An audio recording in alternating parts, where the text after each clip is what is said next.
الذي أسرى بعبده ليلا من المسجد الحرام إلى المسجد الأقصى এই মসজিদে আকসাকে বলা হয় বাইতুল মুকাদ্দাস।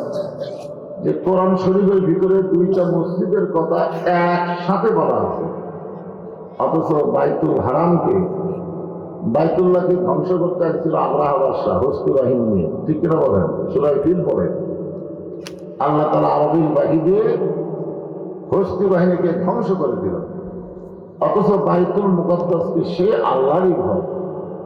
ইহুদিরা বোম মারতেছে, আল্লাহ কিছুই করতেছে না।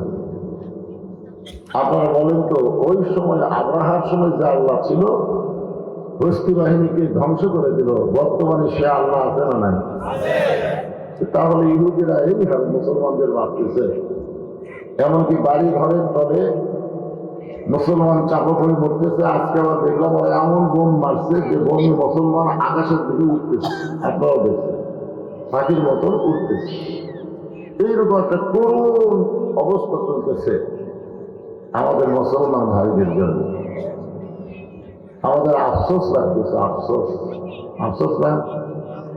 মীর কাশিম আলীকে যখন তারা উকিল বলতেছে, স্যার আজকে রাত 12টায় আপনার ফাঁসি হবে, তো মীর কাশিম আলী বলতেছে এখন রাত কয়টা বাজে? তো বলে 9:30। আলহামদুলিল্লাহ। আপনারা বলেন তো, রাত 12টায় বার ফাঁসি হবে, 9:30টার সময় সে যদি বলে আলহামদুলিল্লাহ, আলহামদুলিল্লাহ কি বেয়াদবের কথা না খুশির কথা? মানুষ যখন খুশি হয় তখন বলে আলহামদুলিল্লাহ। উকিল বলতেন, স্যার রাত 12টায় আপনার ফাঁসি হবে, আর আপনি আলহামদুলিল্লাহ বললেন। মীর কাশিম আলী বলতেছে 12টা বাজতে এখন অনেক বাকি, 2.5 ঘন্টা সময় আছে। কয় ঘন্টা? 2.5 ঘন্টা সময় হওয়ার কথা। বসে থাকে কি করবো? আমি ঘুমায় যাই। 2 ঘন্টা যখন হবে তখন আমাকে ঘুম থেকে ডাক দিবে, যদি সে এখন না পাই। চিন্তা করে দেখেন, 2.5 ঘন্টা তার ফাঁসি হবে, তাই আবার ঘুম পারবে? তাই আবার ঘুম পারবে? উকিল মনে মনে চিন্তা করতেছে, লোকটা ফাঁসির চিন্তায় পাগল হয়ে গেছে, পাগল হয়ে গেল। তারপরে এই কথা কয়। যাই হোক, উকিল বের হয়ে চলে গেল। 2 ঘন্টা পর 11:30টার সময় ঘরের মধ্যে ঢুকে দেখে ফাঁসির কন্ডেম ছেলে মীর কাশিম আলী নাক দেখে ঘুম পাচ্ছে, নাক দেখে ঘুম পাচ্ছে। উকিল কয় সর্বনাশ, আর মাত্র 8 ঘন্টা পরে এই লোকটা ফাঁসি হচ্ছে, আর সে লোকটা নাক দেখে ঘুম পায়। মানুষ কেন? পায়ের আঙ্গুলে ঝাঁকি দিচ্ছে, ঘুম থেকে চেতন ভাই বলতেছে, ভাই রাত্রে 12টা বাজছে নাকি? না স্যার, এখনো 8 ঘন্টা দেরি আছে। আলহামদুলিল্লাহ, এখনো 8 ঘন্টা।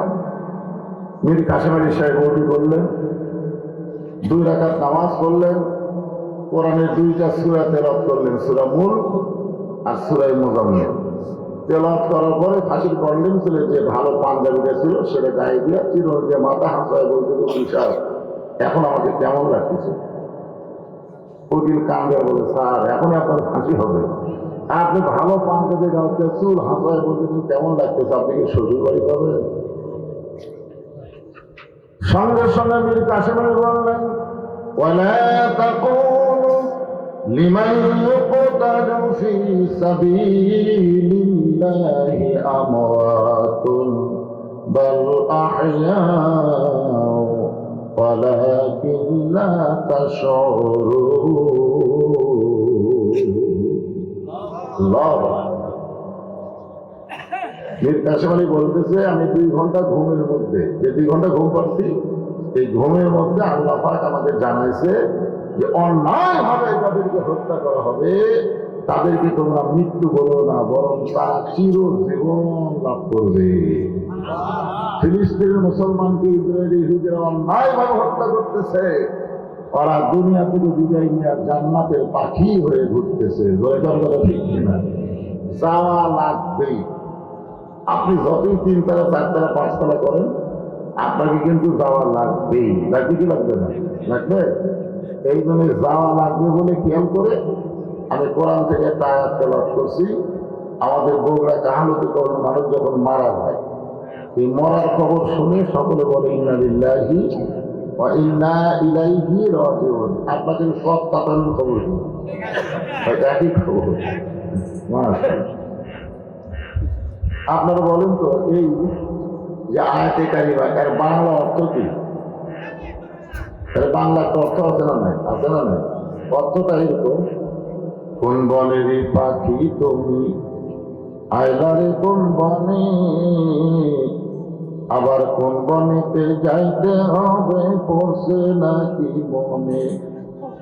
রুহের জগৎ তুমি ছিলে, রুহের জগৎ থেকে তুমি দুনিয়ার জগতে আসলে, আবার দুনিয়ার জগৎ থেকে তোমাকে কবরের জগতে যেতে হবে। ঠিক কিনা বলে? তাহলে খুব খেয়াল করবেন, তিনটা। আমরা ছিলাম কোথায়? রুহের জগতে। সেখান থেকে আসলাম কোথায়? দুনিয়ার জগতে। আবার সেখান থেকে যাব কোথায়? কবরের জগতে। কবর দিয়েই তো আখেরাত শুরু নাকি? খান আখেরাত আগে না কবর আগে? কবর। আল্লাহ রাসূল বলেছেন সর্বশেষে যে ব্যক্তি মৃত্যুবরণ করবে কবরের জগতে তাকে 50,000 বছর থাকা লাগবে। কেবারে বাচ্চা কাচ্চা একদিন গল্প করেছিল বাবারে, হ্যাঁ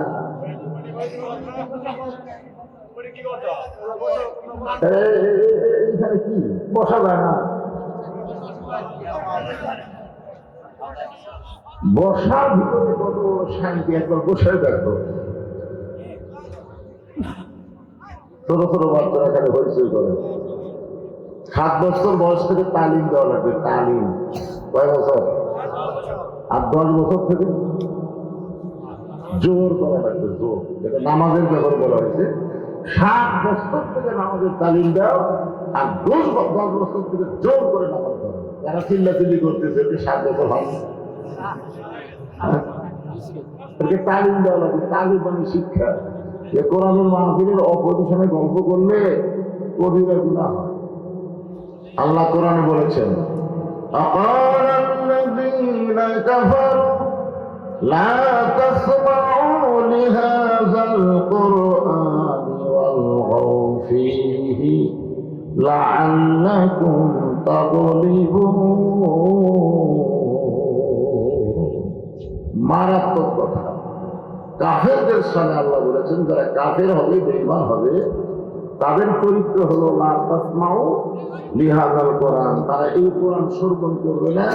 ওয়ালগাউ ফীহি, বরং তারা হট্টগোল করবে, গল্প করবে, গন্ডগোল করবে। তো এখন আর গল্প গুজব করতেছে, তাহলে এই আয়াতটা তোদের সামনে পড়ে যাচ্ছে। তাই আমি বলবো, গল্প গুজব না করে আল্লাহর কোরআনের মাহফিলে জান্নাতের টুকরার মধ্যে বসে যাও। কিছু বোঝো বা না বোঝো, এই জায়গায় যদি 1 ঘন্টা থাকতে পারো, আল্লাহ তাআলা 60 বছর নফল ইবাদত করার সওয়াব দিয়ে দিবে। এটা এমন একটা জায়গা, জানেন, যে জায়গাকে পরিবেষ্টন করার জন্য অসংখ্য রহমতের ফেরেশতা আসমান পর্যন্ত দাঁড়িয়ে আছে। আপনাদেরকে শুধু দেখার জন্য আল্লাহ ফেরেশতা পাঠাচ্ছে, বুঝলেন? এই জন্যে মাহফিলের গুরুত্ব দেওয়া দরকার। বাজান, আমরা বলতাম একে রহমানি জলসা, জান্নাতের টুকরা, রিয়াজুল জান্নাহ। কেবলমাত্র বেহেশতি বান্দা যারা, তারাই এই মাহফিলে বসতে পারে। বেহেশতি বান্দা ছাড়া এখানে বসতে পারবে না, বসার সুযোগও দিবে না। এই জন্য আমি বলবো, আশেপাশে কথা না বলে সবাই বসে। তাহলে আপনারা এখন খেয়াল করে দেখেন তো, আমরা এই দুনিয়াতে আসার আগে কোথায় ছিলাম? রুহের জগতে ছিলাম। কতদিন ছিলাম আমাদের মনে আছে? দুনিয়ার জগতে আমরা এসেছি। এখানে আসার পরই আমাদের একটা যাওয়ার চিন্তা করা দরকার, যে এসেছি যখন যাওয়া লাগবেই। তো আপনি যখন প্রথমে যাবেন, যাওয়ার পরে যে গর্তের মধ্যে রাখবে, সে গর্তের কোনো দরজা নাই, জানলা নাই, কিছুই নাই। লম্বা টম্বা খুব বেশি হবে না, কোনো মতো একটা ছোট্ট একটা ঘর, যে ঘরের ভিতরে আপনাকে থাকতে হবে 50,000 বছর। চিন্তা করছেন? এই চিন্তা করছে রাসূলের বিবি খাদিজাতুল কুবরা। আল্লাহর নবী যখন ঘুমাইয়েছে, গভীর রাত্রে নবীর হাতটা বুকের মধ্যে নিয়ে আমার খাদিজা ছোট বাচ্চার মতন কাঁদতেছেন। রাসূল আমার ঘুম থেকে চেতন দিয়ে বললেন, খাদিজা, দুনিয়ার সবাই ঘুম পাড়ে, আমি নবীও ঘুম পাড়ি, অথচ আপনি ঘুমান না। ঘুমানোর হাতটা বুকের মধ্যে নিয়ে কেন কাঁদতেছেন? খাদিজা বলে, রাসূলুল্লাহ, আপনি না ঘুমাইলে আমি কোনোদিন ঘুমাই না, আপনি না ঘুমাইলে আমি কোনোদিন ঘুমাই না। আল্লাহ রাসূল চুপ করলেন যে আমি না ঘুমাইলে আপনি যে ঘুমান না, এ কথা তো আমি জানতাম না। আমি না ঘুমাইলে আপনি ঘুমান না কেন? খাদিজা বলছিল, হুজুর, দুনিয়াতে মেয়েদের যখন বিয়ে হয় তখন সেই মেয়েকে স্বামীর হাতে তুলে দেয়। আপনারা বিয়ে অনুষ্ঠান দেখেননি? মেয়ের যখন বিয়ে হলো তখন দেখবেন বাপ নাই চাষা না হয় খালু ওই মেয়েটাকে স্বামীর হাতে তুলে দিয়ে বলে, বাবা আজ থেকে আমাদের মেয়ে তোমার দায়িত্বে দিয়ে দিলাম।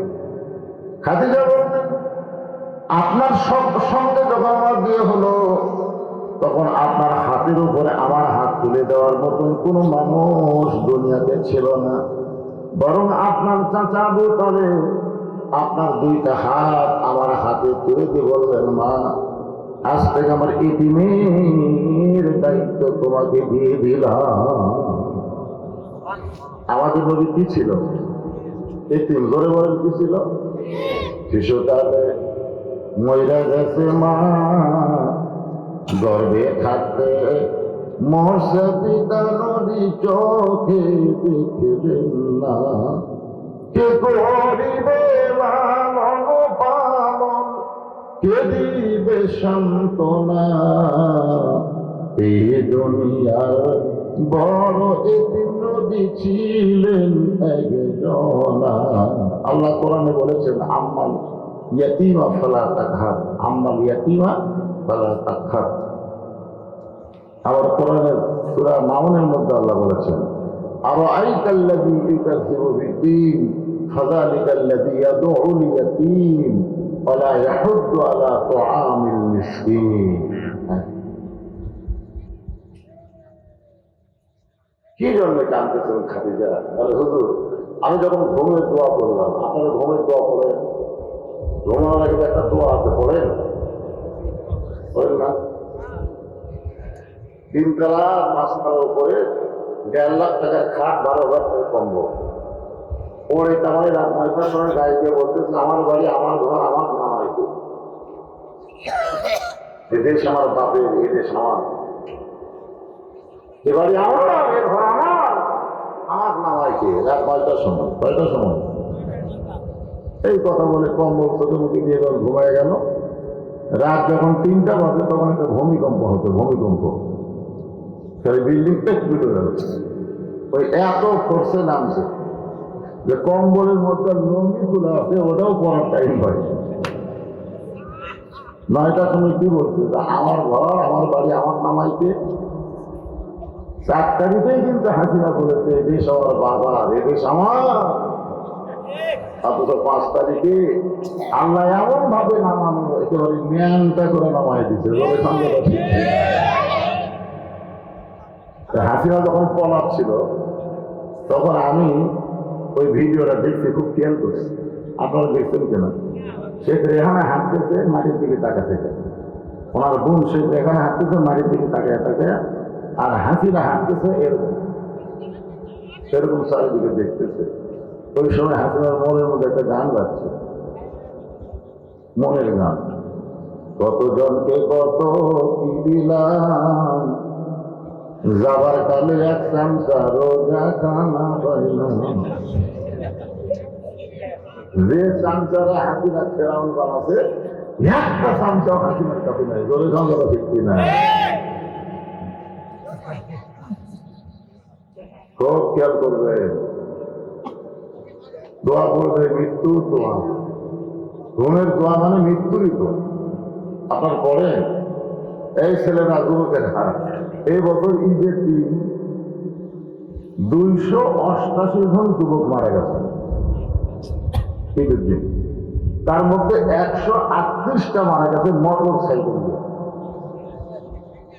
একটা বুড়াও মরে না, না একটা বুড়াও মরে না। এই যুবকেরা মনে করতেছে এই ওয়াজ তো আমাদের না, এটা বুড়া মানুষের ওয়াজ।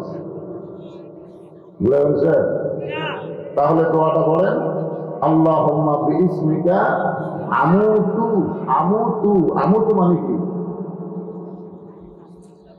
আপনি যে ঘুমায় যাচ্ছেন, আল্লাহ যদি আপনাকে চেতন না করে আপনি ঘুম থেকে চেতন হবার পারবেন না। এখনো ক্ষমতা আপনার নাই যে আপনি ঘুমায় গেলে আপনি নিজের ইচ্ছায় চেতন হবেন, এই ক্ষমতা আপনার নাই। আল্লাহ যদি চেতন করে তাহলে আপনি চেতন হবেন। ধরে কোন কথা ঠিক কিনা? খাদিজা কুবরা বলে, রাসূলুল্লাহ, এই আমুতু শব্দ যখন উচ্চারণ করেছি তখন আমি দেখতে পাই অন্ধকার কবর, যেই কবরে কোনো দরজা নাই, জানলা নাই, বাতি নাই, সাথী নাই। এই ছোট্ট কবরে 50,000 বছর আমি কেমনে থাকবো? এই কবরের চিন্তায় আমার চোখে আর ঘুম ধরে না। ছোট বাচ্চার মতন আমার কান্না শুরু হয়ে গেছে। সঙ্গে সঙ্গে আল্লাহর নবী খাদিজার কপালে একটা চুমু দিয়ে বললেন, খাদিজা, ওই আল্লাহর শপথ করে বলতেছি, ঈমান গ্রহণ করার পরে আপনি আল্লাহর সঙ্গে যে সম্পর্ক গড়ে তুলেছেন, আল্লাহ আপনার কবরকে জান্নাত বানায়া দিবে। সবাই সুবহানাল্লাহ। নবীর এই কথাতে বোঝা গেল 50,000 বছর অন্ধকার কবর থাকবে না, যদি আমরা আল্লাহর সাথে সম্পর্ক করতে পারি। আর আল্লাহর সাথে সম্পর্ক কখন হবে? ঈমান গ্রহণ করার পরে। ঈমান গ্রহণ না করলে আল্লাহর সাথে সম্পর্ক হবে? আমরা যারা এখানে বসে আছি, আমাদের সকলের ঈমান আছে না নাই? আপনারা বলেন তো, ঈমান গ্রহণ করার পরে আল্লাহর সাথে সম্পর্ক করতে গেলে 1 নম্বর যে আমল করা লাগবে, সে আমলের নাম কি? এখানে যত মানুষ বসে আছেন, এখানে ছেলে ছেলে সব মিলে বলতেছি, আপনারা কি সবাই ঈশার নামাজ পড়ছেন? হাত তুলবার বলতেছি।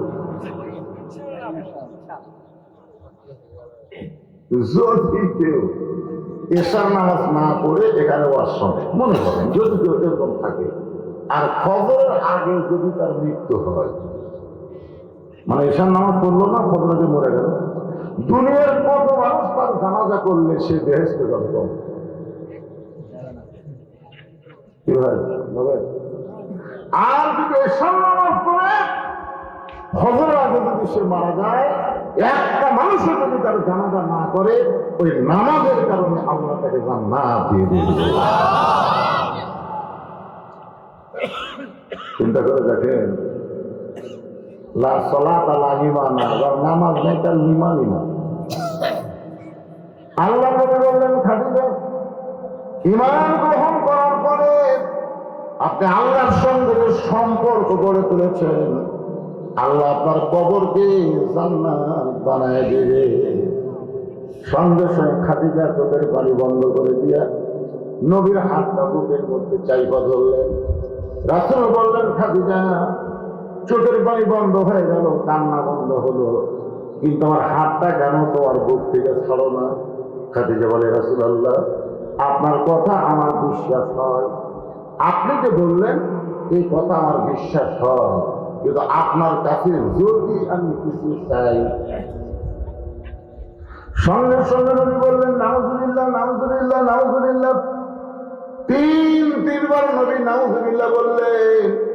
যখন খাদিজা বলতেছে, রাসূলুল্লাহ, আপনার কাছে যদি কিছু চাই, নবী নাউজুবিল্লাহ বলার পিছনে কারণ হলো, ঈমান গ্রহণ করার পরে আল্লাহ ছাড়া অন্য কারো কাছে চাওয়া যায়, এমনকি নবীর কাছেও যাবে। তাহলে কেউ যদি বলে, আবার দয়া বাবার দরবারে কেউ ফিরে না খালি হাতে,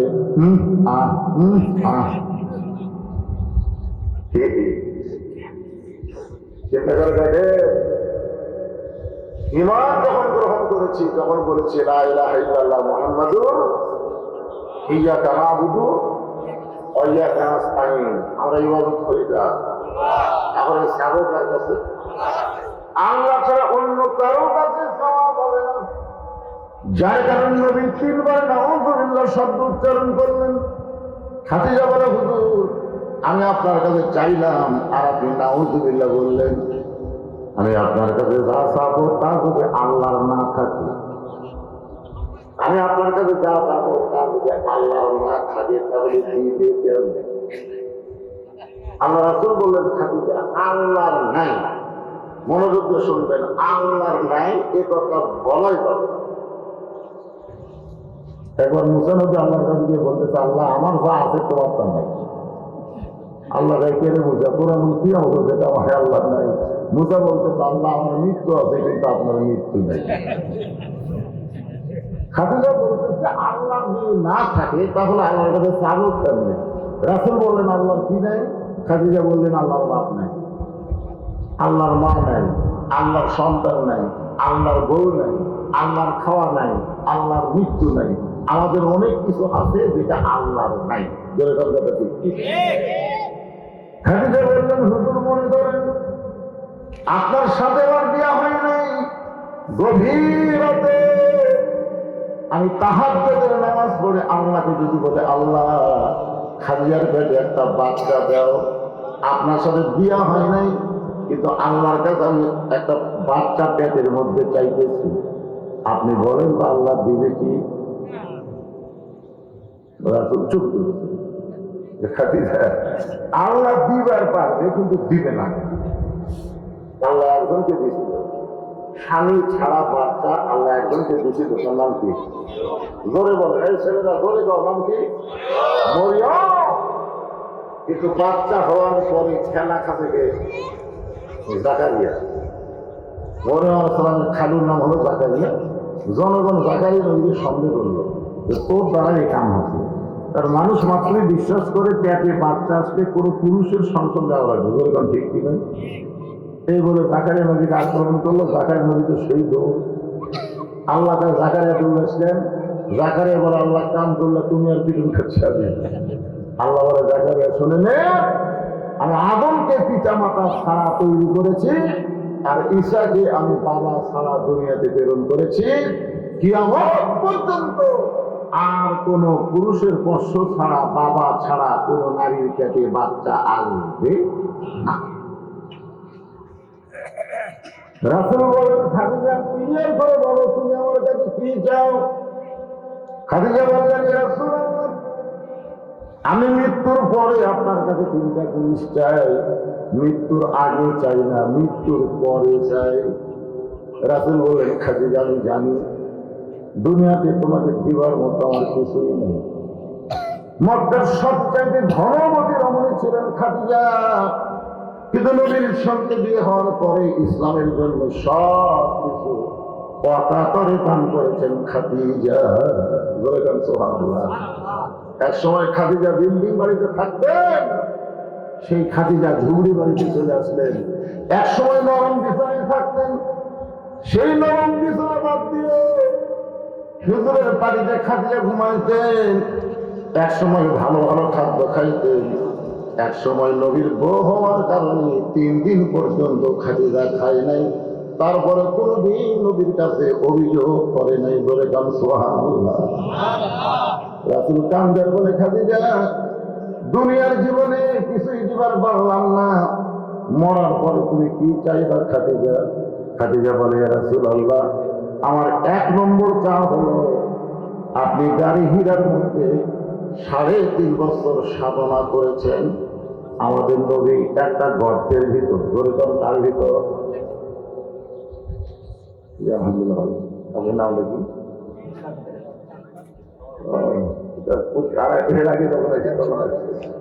মাশাআল্লাহ। আমি আসার আগে ওনাকে আমি সম্বোধন করেছি। আজকের মাহফিলের সম্মানিত সভাপতি উপস্থিত হয়ে গেছেন। আল্লাহ তাআলা সমস্ত বিপদ আপদ মুসিবত থেকে ওনাকে হেফাজত করেন। জোরে বলে আল্লাহুম্মা আমিন। কি কথা বলতেছিলাম, একটু মনোযোগ দিয়ে শোনা লাগছে, কারণ আমরা কেউ থাকতে আসি ওই 5 তলা 7 তলা গাড়ি এরকম দেখায়। ওই দেখছেন ভাই 5 তলার ভিত দিচ্ছি, 4 তলা কমপ্লিট হতে আর রড বার করে দিচ্ছি, আর একটা তালা করে ফেললে আমার আর কোনো চিন্তা নেই, শান্তি আর শান্তি।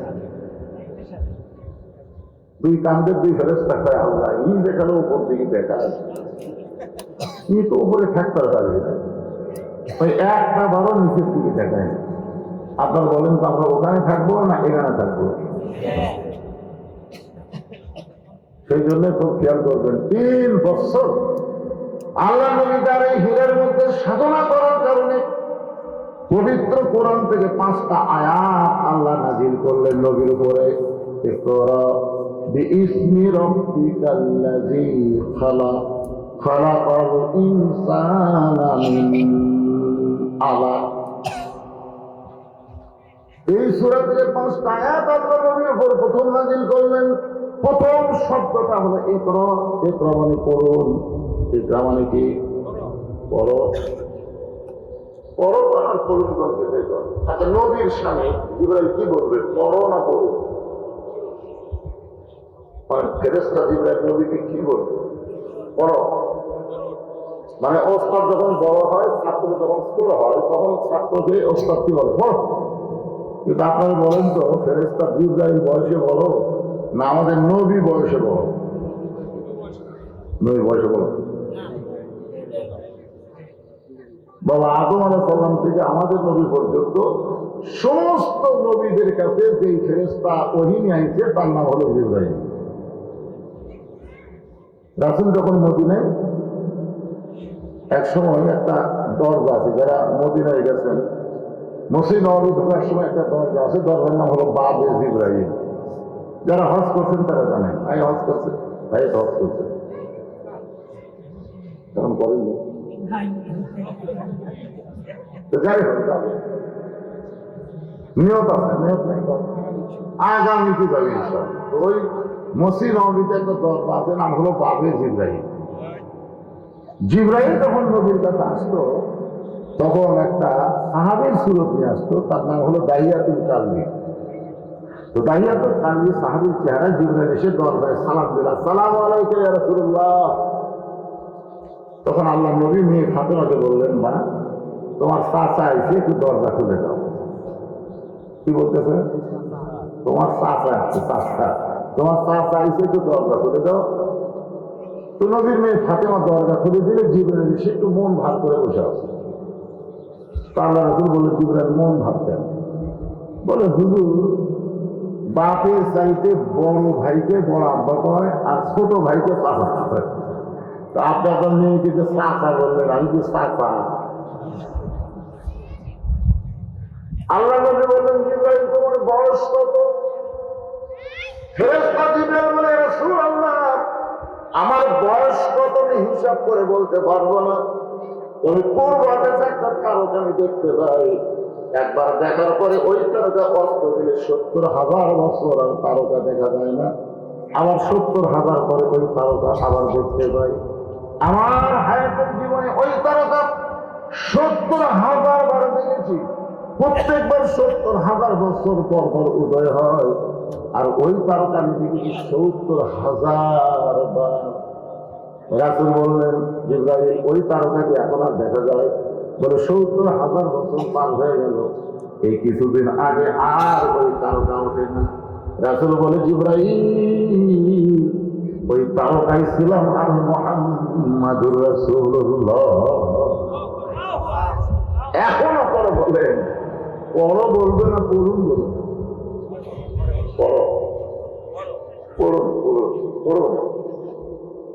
ফেরেশতা জিবরাইল বললেন, পড়ুন, ইকরা পড়ুন। রাসূল বললেন, পড়বো না। ফেরেশতা জিবরাইল বললেন, পড়ুন। আল্লাহ নবী বললেন, পড়বো না। জিবরাইল বলে, আল্লাহ আপনার নবীকে কোরআন পড়তে বলি, কিন্তু সে তো কোরআন পড়ে না। আল্লাহ বলে, জিবরাইল আমার নবীকে তোমার বুকের মধ্যে নিয়ে একটা চাপা দাও। এই গাড়ি হীরার ভিতর থেকে বের করে ফেরেশতা জিবরাইল নবীকে একটা চাপা দিলেন। সঙ্গে সঙ্গে নবীর জবান খুলে গেল, কোরআনের 5টা আয়াত নবীর উপর নাযিল হয়ে গেল। ফেরেশতা জিবরাইল বিদায় নেওয়ার পরে নবী চলে আসলেন নিচে। আর কোনোদিন গাড়ি হীরায় যায় নাই। মাটি থেকে 2600 ফুট উপরে হলো গাড়ি হীরা। মাটি থেকে কত ফুট? 2600 ফুট উপরে হলো গাড়ি হীরা। আমরা যারা হজ করতে বুড়ো বয়সে, না আমি অবশ্য বুড়ো বয়সে যাইনি, আমি চাঙা বয়সে গেছি। আমাদের বাংলাদেশে তারা বুড়ো বয়সে হজ করবার যায়, তারা গাড়ি হীরা নিজের চোখে দেখতে পারে না। যেখানে একাধারে নবী 3.5 বছর সাধনা করেছেন, সেই জায়গাটার কাছে গেলে মনে হচ্ছে এখন নদীর গায়ের সুগন্ধ পাওয়া যায় ধরে কত। অথচ আমাদের বাংলাদেশের হাজিরা এখানে বুড়ে বয়সে বলে তাই না, হজ করে আসা ওখানে করবো না পারে, এমন বুড়ো অবস্থায় যাবো, আসার পরে যেন কোনো আকাম না করি। আমি চাচারা বললাম, চাচা আপনি বুড়া বয়সে অকাম করবেন না মনে করে হজ করতে যাচ্ছেন, একটা একটা যুক্তি দেয় সঙ্গে। বলে কি যুক্তি? বলে একটা লোক চাকরি করছে, ঘুষের চাকরি, ঘুষের যতদিন চাকরি করছে ততদিন তৌবা করেনি, সমানে ঘুষ আছে। কিন্তু যেই চাকরি রিজার্ভ করছে তখন আল্লাহর কাছে কান্দিতে বলতেছে, আল্লাহ আজ থেকে তৌবা করলাম, আর জীবনে ঘুষ খাবো না। আপনারা বলেন তো এই লোকের তৌবা কবুল হবে? তখন চাচা বলতে পারে, এখন তো চাকরি নেই, তো ঘুষ কেন করি? যখন চাকরি নেই তখন তৌবা করতেছে, আর যখন ঘুষ খাওয়ার চাকরি একটু তখন করেনি। এটা হলো আল্লাহর সাথে ঠাট্টা করা। ধরে গেল ঠিক কিনা? আপনার যদি হজ ফরজ হয়, হজ ফরজ হওয়ার সঙ্গে সঙ্গে হজ করা লাগবে। কোনো কারণে কোনো অজুহাতে দেরি করা যাবে না। যদি দেরি করতে গিয়ে আপনি মারা যান, রাসূল বলবেন সে ইহুদি হয়ে বললো না খ্রিস্টান হয়ে বললো, আমি রাসূল তার ধার ধারি না। ধরে গেল কথা ঠিক কিনা? একটু মনোযোগ দিবেন। নবী আর গায়ে হীরার মধ্যে ঢোকেন নাই, নবী নিচে চলে আসলেন। আসার পরে নবীর গোটা দেহ থরথর করে কাঁপতে শুরু করলো। খাদিজা বললেন, ইয়া রাসূলুল্লাহ, আমি কেবল খাবার টোপলা নিয়ে আপনার কাছে যাচ্ছিলাম, আর আপনি কেন গাড়ি হীরা থেকে নিচে নামলেন? রাসূল বলে, খাদিজা আর কোনোদিন গাড়ি হীরাই যাওয়া লাগবে না। আল্লাহ তাআলা আমার সাধনাকে কবুল করে আমার উপর কোরআন নাজিল করেছে। খাদিজাতুল কুবরা বললেন, হুজুর আপনার শরীর এত ঘেমে গেছে, এমনকি ঘেমে যাওয়ার কারণে আপনার পরনের জুব্বাটা আপনার দেহের ঘাম দিয়ে ভিজে গেছে, আপনি কি জুব্বাটা খুলবেন না? রাসূল বললেন, খাদিজা এই জুব্বাটা তুমি আমার কাছে খুলে নাও। খাদিজা জুব্বাখানা খুলে নিয়ে যত্ন করে রাইখা দিলেন। আল্লাহ রাসূলকে বলে, খাদিজা ওই জুব্বাটা তুমি কি করলা? খাদিজা বলে, হুজুর আমি যত্ন করে রাইখা দিয়েছি। মৃত্যুর আগে খাদিজা বলে, রাসূলুল্লাহ সেই জুব্বাটা এখন আমি যত্ন করে রাইখা দিয়েছি, আমি যখন মরে যাব ওই গাড়ে হীরার জুব্বাটা আমাকে কাফনের কাপড় হিসাবে আপনি পরায়া দিবে। আমার 2 নম্বর চাওয়া হলো, আপনার পবিত্র হাত দিয়ে আমার দেহ খানা কবরের ঘরে নামাই দিবেন। আপনার পবিত্র হাতের পরশ যদি আমার দেহ পায়, কবরের কোনো আযাব আমাকে স্পর্শ করবে না। ইমাম গাজ্জালী রাহমাতুল্লাহ বলেন, ফজরের নামাজের পর প্রতিনিয়ত কোরআন থেকে সূরা মুলুক যারা তেলাওয়াত করবে, ফজরের নামাজের পরে আপনি 1 পারা 2 পারা 3 পারা যা পড়েন, কিন্তু সূরা মুলুক দিয়ে আপনি শুরু করেন। সূরা মুলুকটাকে নিয়মিত ফজরের নামাজের পরে তেলাওয়াত করবে।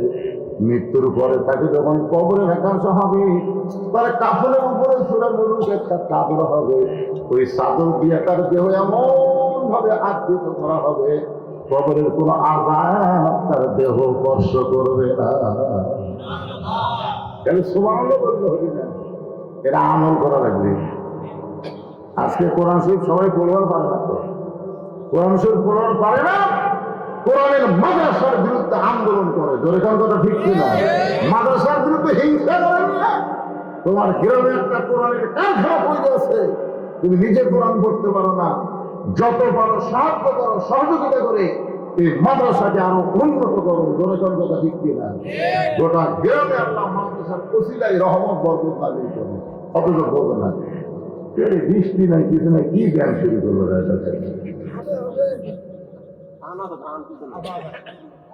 আচ্ছা চিল্লা দেখি জ্ঞান কি চিল্লা তো কতক্ষণ পারি বন্ধ হয়ে গেল। আবার ডাকছি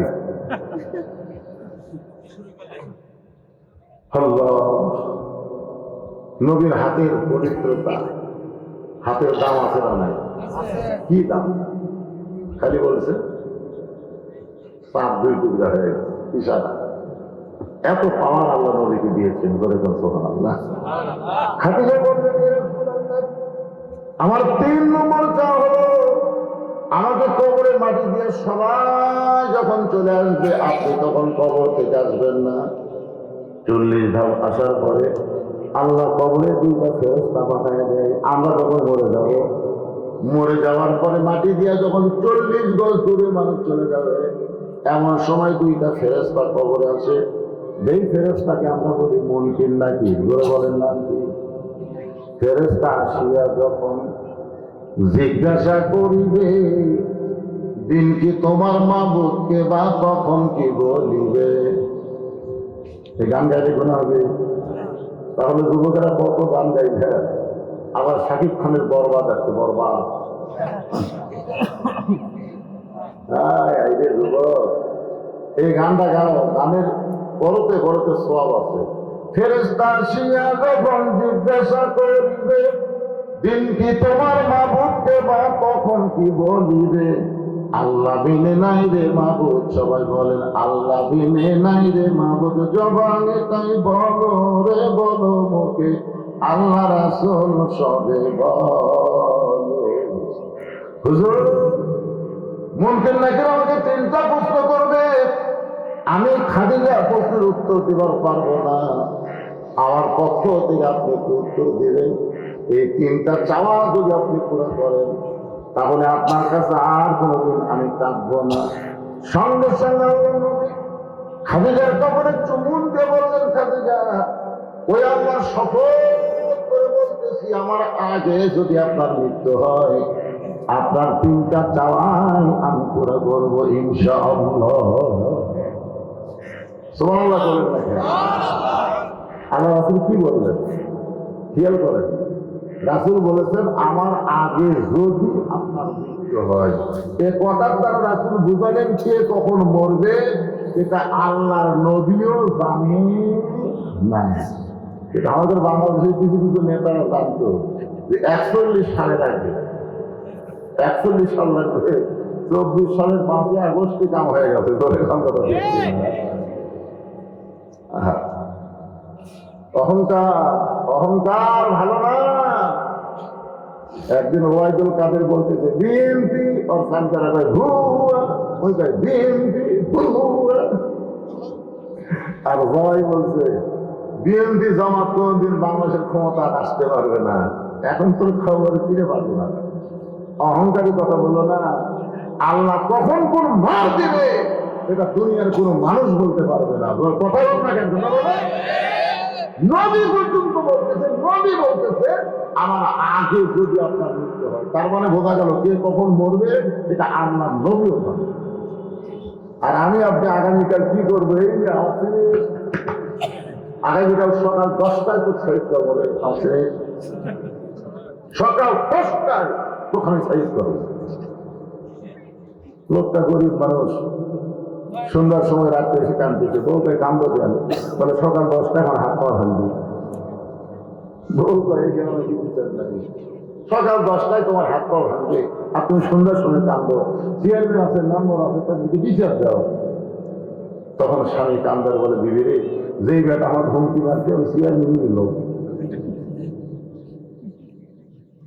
তখন বলছে তার কান্দো তার কাছে। তখন গরিব লোকটা বলতেছে তার কেউ নাই, তার আল্লাহ আছে।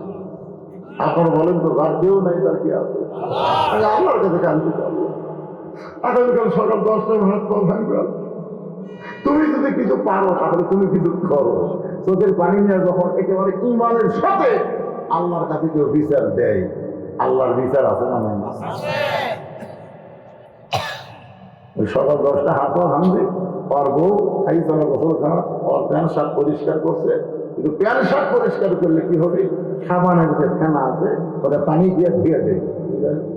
প্যান্ট শার্ট পরিষ্কার করে লাগা দিতে, আর তার ব্যবসা জীব আমরা দেখতে দেখতে দিন চলে গেছে। এখন রাত 9টার সময় দেখা করে দিচ্ছে পঞ্চের স্যান্ডেল তলা সমান, মানে পঞ্চের স্যান্ডেলটা আবার তলা কি সমান। পেশাব করার জন্য যেই ফ্যানটার উপর পাওয়া গেছে, ফ্যানটা বোঝেন না, ওটা একটু আস্তে আস্তে লেয়ার পাবে আছে। আর বউদের এলবাদের করতে পানিটাই ওই যে প্যান্টের স্যান্ডেল পাওয়া গেছে একবার পুরো বেড়ে খরচ বুদ্ধি নাই, একবারে তুমি বানাতে ঠাস করে পড়ে ও মারো পাওয়া আর কোনো শক্তি নেই। বউ ঘর থেকে বার হয়ে গেছে, স্বামী শীত পালায়, চোখে মুখে পানি দিচ্ছে, স্বামী গাড়ি একটা কথাই বলছে, আমার মা মারা গেছে। ঠিক আছে, মারা গেছে। শহীদ যে মেডিকেল কলেজে অ্যাম্বুলেন্সে ফোন করছে, এখন রাত 11টার সময় অ্যাম্বুলেন্স ঢুকতেছে গ্রামের মধ্যে। সরলে বাবারই বললাম যে অ্যাম্বুলেন্সের একটা শব্দ আছে না। তখন যে লোক থেকে হুমকি দিচ্ছে আগামীকাল সকাল 10টায় সাইজ করবি, ওই আবার বাইক দরকার করে বাইর হতে বলবে, তোর ভয় নাই, তোর সাইজ করবি, তারপরে বাইর হতে পারি। আরে পাগলি, সেটা তো সকাল 10টা, এখন হলো রাত 11টায়।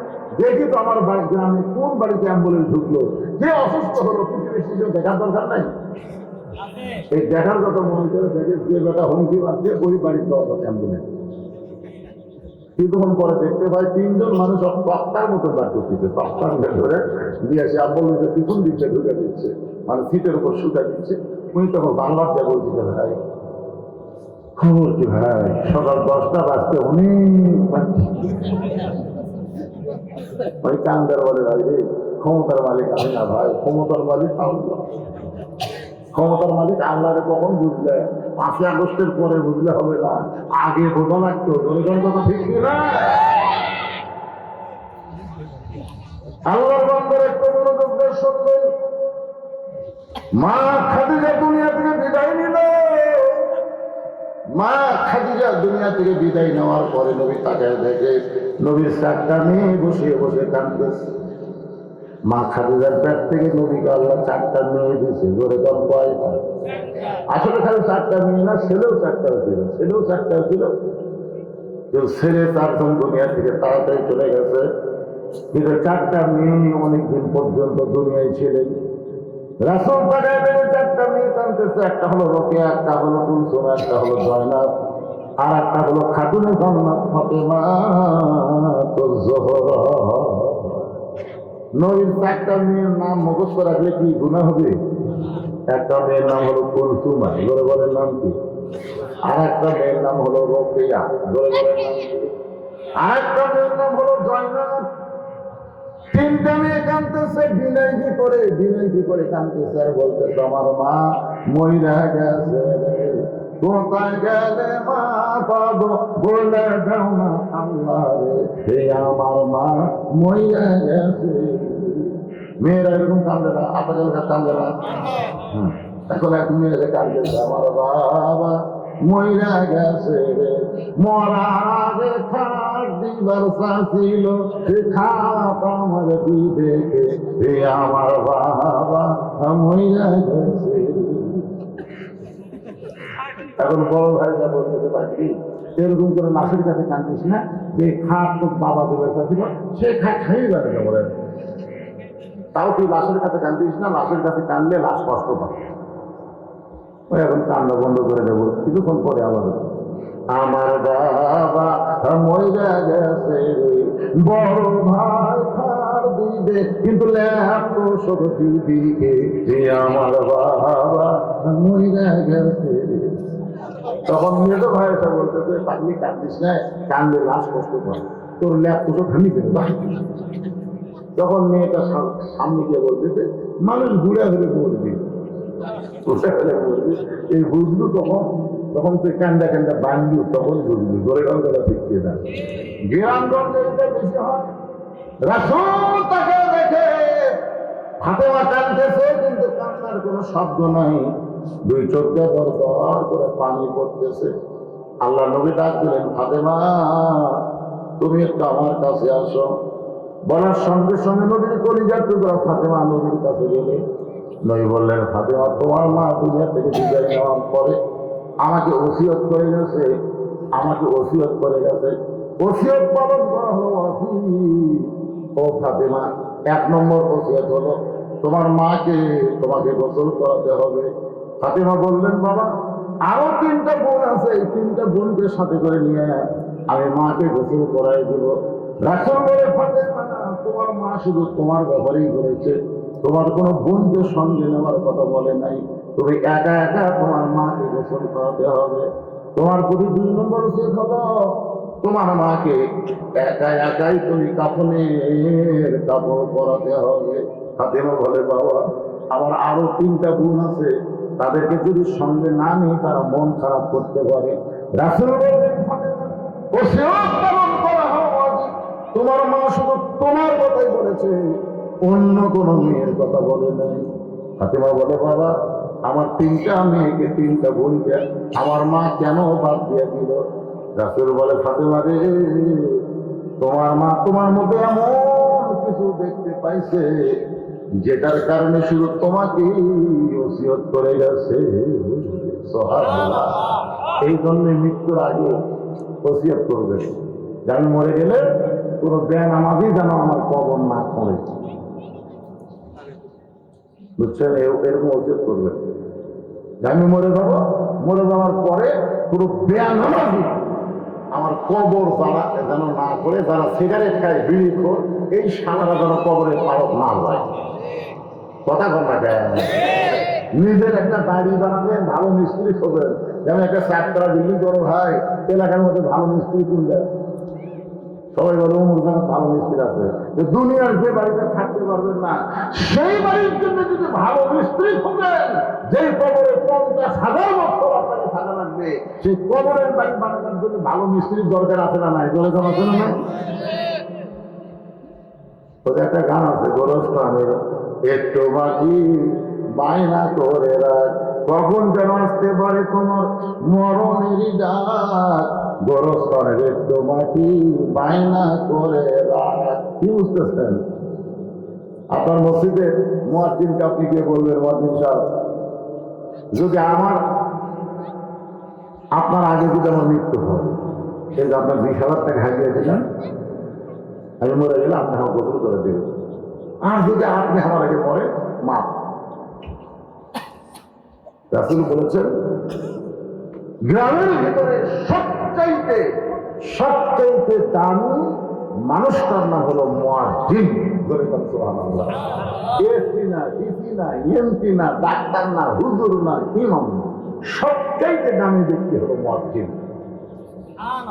আর রাসূল মাঝে মধ্যে বলতেন, বেলাল এসে আমার কাছে আসো তো। বেলাল যখন নবীর কাছে আসতো, নবী বলতো, বেলাল তুমি না আমার কাছে দেখতে খাটো। তো বেলাল ভাই, হুজুর আপনি ইমাম, আমি মুয়াজ্জিন, একটু তো খাটো হবোই। রাসূল বলেন, আফসোস, আজকে দুনিয়াতে তুমি খাটো, কিন্তু হাসরের ময়দানে তোমার মাথা আমার চাইতে উপরে থাকে। বেলাল কাঁদতে বলে, রাসূলুল্লাহ আপনার মাথার উপর আমার মাথা কেমনে যাবে? রাসূল বললেন, বেলাল শুধু তুমি না, কিয়ামত পর্যন্ত যত মুয়াজ্জিন হবে, প্রত্যেকটা মুয়াজ্জিনকে আল্লাহ তাআলা হাসরের ময়দানে তাদের মাথা উঁচুতে রাখবে। শুধু মাথা থাকবে না, আল্লাহর কুদরতি হাত দিয়ে তাদের মাথায় একটা নূরের টুপি পরানো হবে।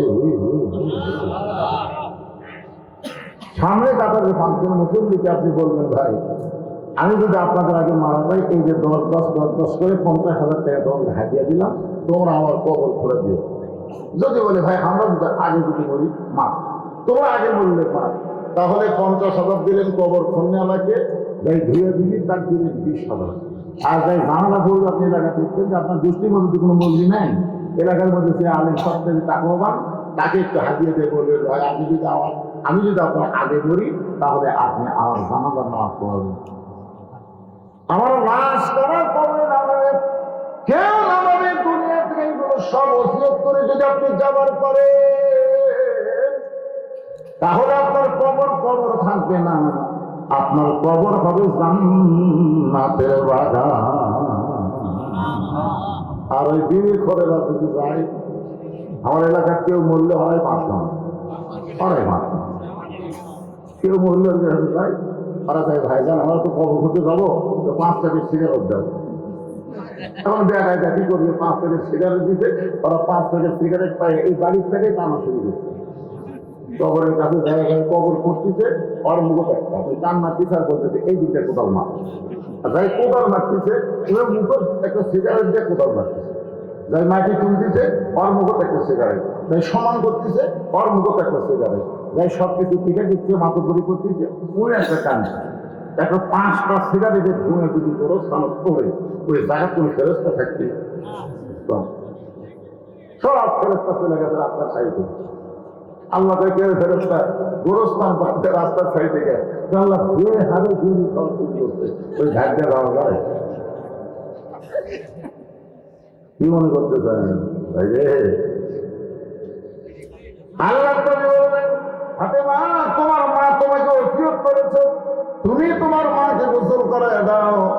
এবার নবীর মেয়ে ফাতেমা একা একা, কারণ মা খাদিজা যে ওসিয়ত করেছে, মা ফাতেমা একা একা গোসল করাই দিলেন। গোসলটা যখন করানো শেষ হয়ে গেল, এমন সময় ফাতেমা বলতেছে বাবা এখন আমার মাকে কাফনের কাপড় পরাতে চাই, এখন আমার মাকে কাফনের কাপড় পরাতে চাই, আপনি কি কাফনের ব্যবস্থা করেছেন? সঙ্গে সঙ্গে নবী আমার ওই জুব্বাখানা, কোন জুব্বা মনে আছে? ওই জুব্বাখানা মা ফাতেমার হাতে দিয়ে বললেন মা এইটা তোমার মাকে কাফনের কাপড় পরায় দাও।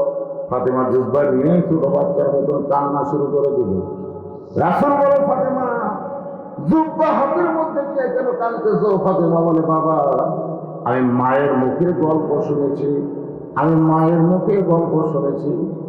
রাসূল বলে মা কি গল্প শুনেছ? বলে একদিন আমার মা আর আমি বসে আছি চুলার পরে, এমন সময় মা বলে ফাতেমা তুমি কি আমার বিয়ের খবর জানো? মা খাদিজা ফাতেমাকে বলতেছে মা তুমি কি আমার বিয়ের খবর জানো? তো ফাতেমা বলতেছে মা আপনার যখন বিয়ে হচ্ছিল তখন আমি কোথায় ছিলেন? খাদিজা বলতে তোমার জন্মই হয়নি। তাহলে জন্ম না হলে বিয়ের খবর কেমনে জানবো? ফাতেমা বুদ্ধিমতী বুঝতে পারলেন নিশ্চয় মায়ের বিয়ের মধ্যে কোনো ঘটনা আছে, যার কারণে হাত ধরে বলবেন মা তাহলে আপনার বিয়ের খবরটাকে আপনি বলেন।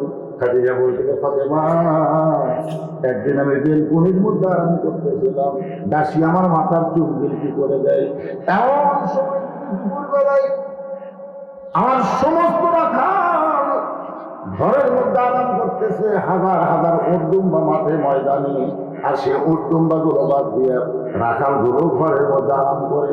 আমার এত রাগ হয়ে গেল, আমি রাখালের সর্দারকে ডাকতে বললাম রাখাল আমার হাজার হাজার উটদুম্বা মাঠে ময়দানে, আর তোমরা ঘরের মধ্যে আরাম করো, আমার উটদুম্বার কথা কি তোমাদের খেয়াল নাই?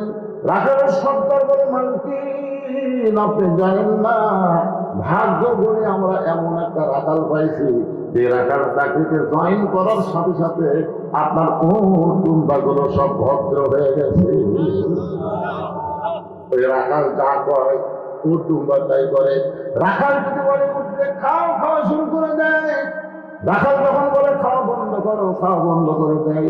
রাখাল যদি বলে চলো যাই, উটের লাইনে উট, দুম্বার লাইনে দুম্বা, রাস্তা নাই।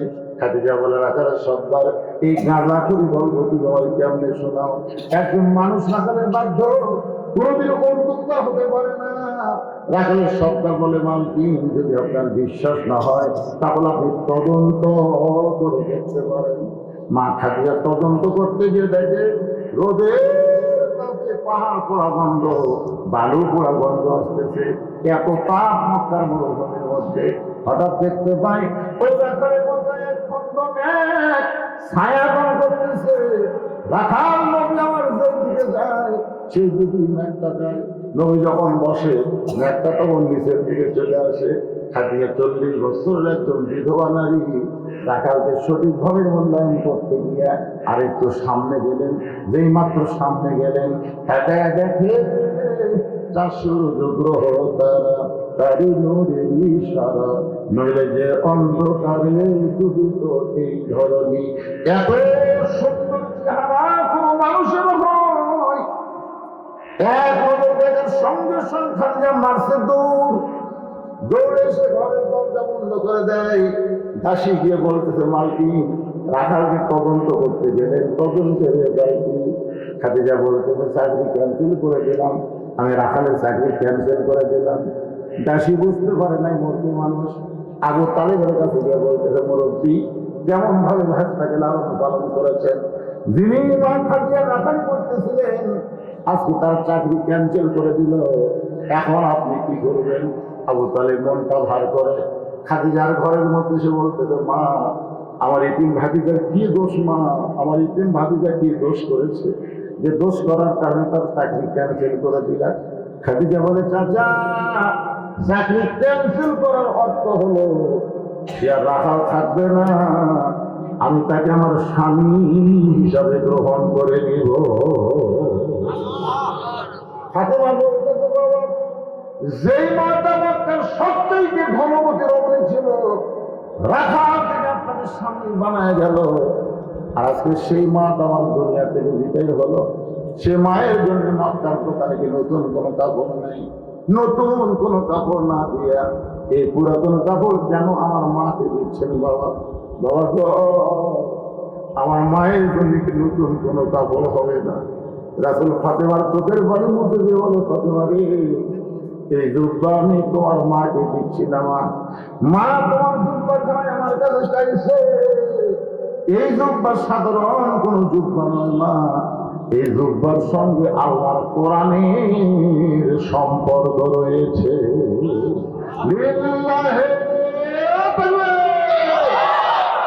আল্লাহর কোরআনের সঙ্গে যার সম্পর্ক থাকে তার দাম কম না বেশি? দেখছেন ছোট দুই পুস্কা কোন দিকে টাকা থেকে বেশি বাড়ে?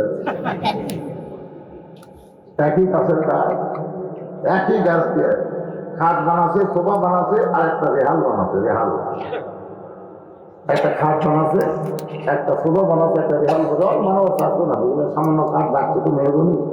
তখন বলছে যে ভাই এই কাঠ বাঁচলে কি করবো? তো গাছালা বলছে যে আগুন পুরা খাবো। মিস্ত্রি বলছে তোমার দরকার নাই, জানি কাঠ, আমি একটা রেহাল বানাবি। তখন বলছে যে ভাই রেহাল বানাও, কিন্তু রেহালের শুধু মজুরি দেওয়া হবে। তখন বলছে ভাই আমি বিনা পয়সায় বানা দিলাম। বিনা পয়সা একটা রেহাল বানায় দিচ্ছে, সে রেহালের উপরে আল্লাহর কোরআন রাখতেছে।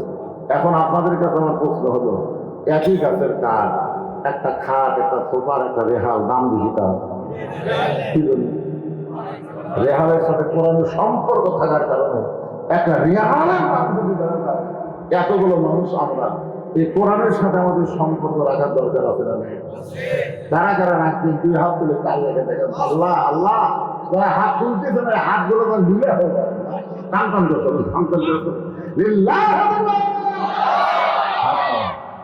এই কোরআনের সঙ্গে সম্পর্ক রাখতে গেলে এই কোরআনের মাদ্রাসাকে ভালোবাসতে হবে।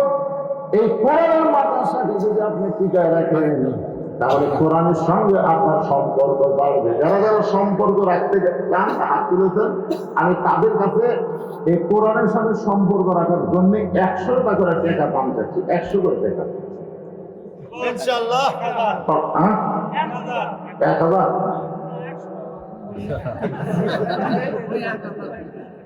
মানে কোন সারি করতে,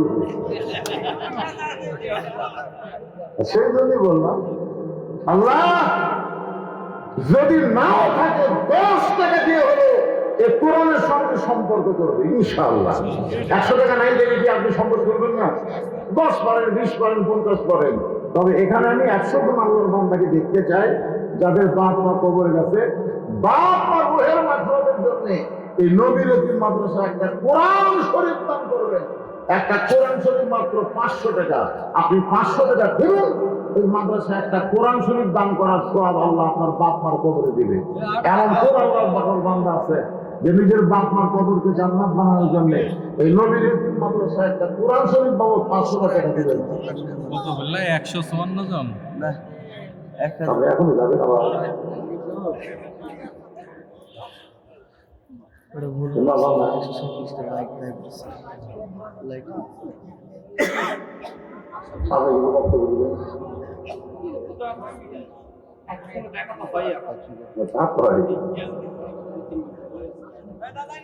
এই 500 টাকা কেউ দিলে, এখানে 500 টাকা দিলে কে করতো? একজন আল্লাহর বান্দা একটা কোরআন শরীফ বাবদ 500 টাকা দান করছে। আল্লাহ যে ব্যক্তি কোরআনকে ভালোবেসে কোরআন শরীফ পাবো 500 টাকায় মানুষের দান করলো, তার বাপ মা যদি কবরে যায় এই দানের উচিলে আল্লাহ বাপ মার কবরকে জান্নাতের টুকরা বানায়। আমি 100 জন আল্লাহর বান্দার কাছে 100 টা কোরআন শরীফ বিক্রির দাম চাইছি। মানে করে হেড মিস্ত্রি 2টা কোরআন শরীফ বাবদ 1000 টাকা দান করেছে। আল্লাহ তার দানকে কবুল করেন, আল্লাহুম্মা আমিন। হ্যাঁ, মহিলাদের ওখানে যান, আমার মায়ের আজকে অনেক দান করবে ইনশাআল্লাহ। দেন ভাই দেন, সবাই দেন। কেউ ওইদিকে হয় না কেন? দানটা ওইদিকে হয় না কেন? কয় টাকা? 500। মাশাআল্লাহ মাশাআল্লাহ। 100 জন মানুষ চাইছে, 100 জন। 3 নম্বরে হয়ে 4 নম্বর হয়ে গেল। কোরআন শরীফ বাবদ 500 টাকা দান করলো, আল্লাহ দানকে কবুল করেন। আল্লাহ নিরাশা করে এই বাচ্চারা ও আজকে শেষ নাকি কেমন আসলে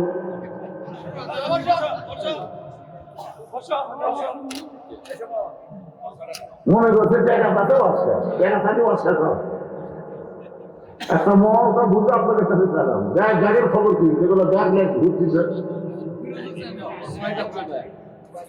সে ফিরোজপুরে হাত ধরে তো ফিরোজপুরটা বাবা 6টা কোরআন শরীফ মানে বাজার থেকে কোরআন শরীফ কিনে দিলে হবে না বাবা। আর 6 কোরআন মানে 3000, 6 কোরআন মানে কয় হাজার? 3000 লেখা তো ফিরোজ 6 কোরআন বাবদ 3000। আপনার যদি কোরআন শরীফ দিবেন তাহলে 1 টাকা লেখা থাকবে কোরআন বাবদ 500। যদি পকেটে টাকা না থাকে তাকে হাত তোলেন না কেন? তোলেন নবীর মাদ্রাসায় একটা কোরআন শরীফ দিতে, আপনার মন চায় না? এই কোরআনের সাথে সম্পর্ক রাখবেন, অথচ একটা কোরআন শরীফ দান করবেন আপনি। নাম কি? রাজু লেখেন, রাজুর নাম লেখেন। কোরআন শরীফ বাবদ 500 টাকা দান করবে আল্লাহ রাজুর দান করবে, আপনি কবুল করেন। আল্লাহুম্মা আমিন। মোহাম্মদ শাহিনুর রহমান, এই শাহিনুরের টাকাটি দিলে শাহিনুর রহমান 1000 টাকা দিয়ে দান করতে আল্লাহ কবুল করেন। শামসুর ভাই নগদে কোরআন শরীফ বাবদ 500 টাকা দান করছে, আল্লাহ দানকে কবুল করেন। নগদ 100 টাকা আর কোরআন শরীফ বাবদ 100 টাকা, নগদ লেখা লাগবে বাবা। আমি শুনেছি কোরআন শরীফ বাবদ যারা দান করতে হবে আজ পর্যন্ত কাফরানি করেন। যত টাকা আমি গেছি কেমন কোরআনে খবর কি হতো, যাই জীবন মধ্যে যা মাত্র দিয়ে দিব। এই জন্য চাউল ধান এগুলো তো কাফরানি করবি, বাড়ির টাকায় বলবি নাই। কিন্তু কোরআন বাবা সবচাইতে বড় দান। জি নাম কর, তোমার নাম কর। এনায়েত কোরআন শরীফ ভিতরে একটু কাগজ করুন না, আপনার দান না কেন ভিতরে এনায়েতের নাম রাখেন। এনায়েত কোরআন শরীফ বাবদ 500 টাকা দান করবে, এনায়েতের দানকে আল্লাহ কবুল করেন। নাহি নগদে কোরআন শরীফ বাবদ 500 টাকা দান করবে, আল্লাহ কবুল করেন। ফাতেমার নাম লেখেন, ফাতেমা 2 কোরআন শরীফ বাবদ। ফাতেমা যে ফাতেমার ওয়াজ হচ্ছে, আরে সেই ফাতেমার নামে নাম 2টা কোরআন বাবদ 1000 টাকা দান করবে, আল্লাহ কবুল করেন। আর একজন কোরআন শরীফ 500 টাকা দান করছে, আল্লাহ দানকে কবুল করেন। আল্লাহ নিয়ে দেখা করে আল্লাহুম্মা আমিন। আজকে মাহফিলের সভাপতি সাহেব যখন জামার থাকছে, আপনি কিছু বলে যাবেন নেমে যাবেন, এই মাইকটা একটু দেন না খেলে ভাই, ওখানে যাবেন আপনারা, এবার তুলে দেন, তুলে হাত।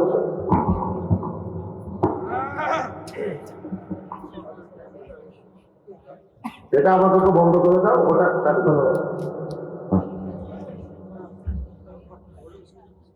সম্মানিত প্রধানমন্ত্রী,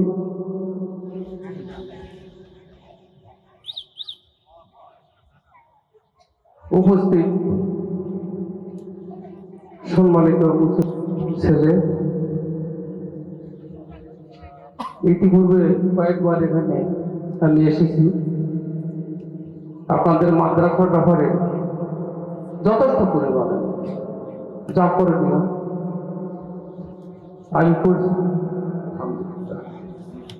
এখনো আমার অর্থ দিয়ে আপনাদের যদি কোনো কিছু করার থাকে আমি অর্থ দিয়ে সাহায্য করছি। আপনারা যাবেন আমার কাছে, ওনারা যায় আমার কাছে, আমার সাধ্য মতো দিয়ে যায়। আমি তো মোটামুটি পুরো 5-6 বছর থেকে দিয়ে গেছি সব সময়। আগে তো আমার এই হাত সবসময় এই মাদের হাত দিকে থাকবে ইনশাল্লাহ। বেশি কথা বলবো না, আপনারা বড় মেহমান এসেছেন, তার কথা শুনেন। সবাইকে ধন্যবাদ। আসসালামু আলাইকুম। পরিমাণ পরিমাণ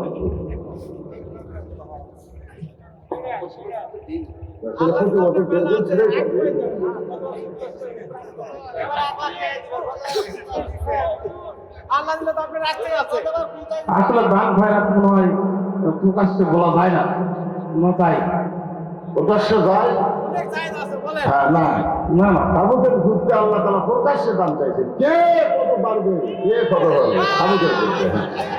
আবার কোন সম্ভ্রান্ত ব্যক্তি যদি হঠাৎ ঋণগ্রস্ত হয়ে যায়, তাকে যদি আপনি দান করেন, সেটা আবার প্রকাশ করা কি বলেছে, তাকে এমন ভাবে দিবে, ডান হাতে দিব, বাম হাতে যেন না যায়, দুই জগতের দাম। এটা উৎসাহ দেওয়ার জন্য আমি প্রকাশ্য পেয়ে পাবো, উৎসাহ।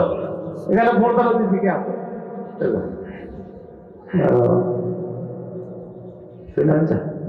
ওনার সাথে আমার ভালো পরিচয় নাই। আপনার শরীর ভালো আছে? আপনি কিছু বলেন, আপনি তো আগে আমার, তারপর তাই না?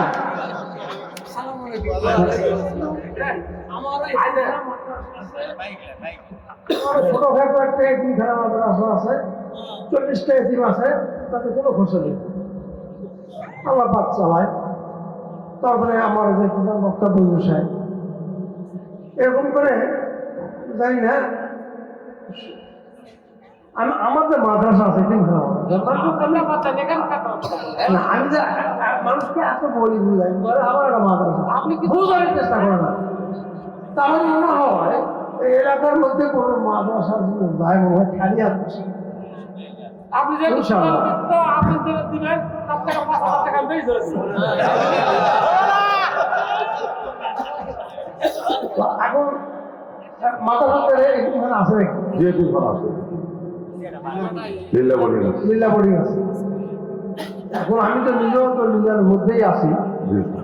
আপনি তো একার মতো আছেন, আমি 10টা নিয়ে আছি।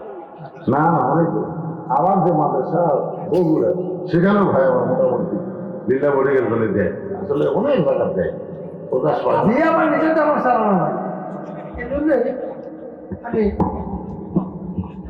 আমি তো নিয়োগ করেই আসছি না, আমি আপনাদের লীলা বোর্ডিংয়ে 10,000 টাকা দিলাম।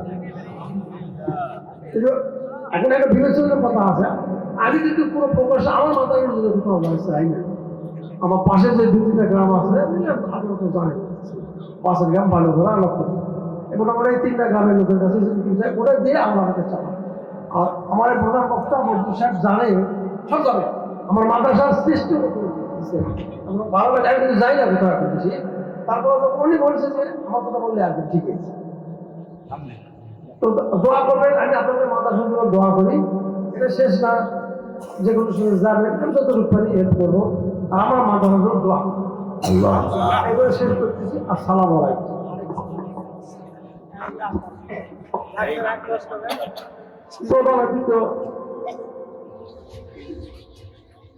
মোটামুটি বলে যেটা দিতে মনে হয় না কোন হচ্ছে আল্লাহ ভরসা, এলে আমার দিচ্ছি আমি 20,000 টাকা দিল। আমি বলছি যা দিবে টাকা বলবো,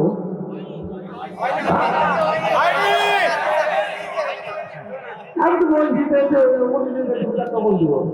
ঠিক আছে, আর 10,000 30,000 টাকা দিলাম। না না ঠিক আছে, ঠিক আছে, ধন্যবাদ ধন্যবাদ।